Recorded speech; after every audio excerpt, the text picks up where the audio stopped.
Honest review, napakaganda ng nabili ko ngayon dito sa TikTok. Sabi ko nga, kung mayroong 1 million star, yun talaga ibibigay ko sa seller na pinagbilihan ko nito.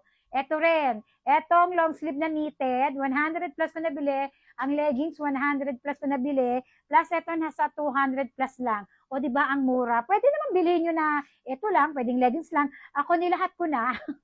Kasi nga, ang bala ko lang talaga bilhin, itong knitted na black na to, na medyo turtleneck na konti. Eh nakita ko, parang ganda nito.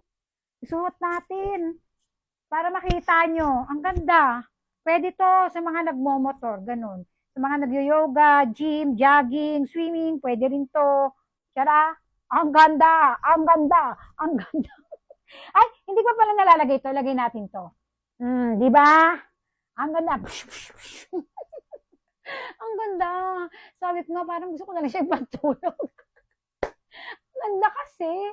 Sobra akong nagandahan. Ang saya ng puso ko sa nabili ko for today's video. Hindi bumili ka kasi kung anong ligayang nararamdaman ko ngayon, yun yung ligayang mararamdaman mo kapag na-receive mo na itong nabili kong to. Ang ganda niya. Pumili ka na lang ng kulay ni kung anong kulay ang gusto mo. Siya yung, siyempre, yung kakasya sa'yo. Again, for your reference, XL yung size nyo sa akin kasi kita nyo naman ang aking one kata, ang aking mga braso, di ba? Kaya dapat black para hindi masyadong obvious.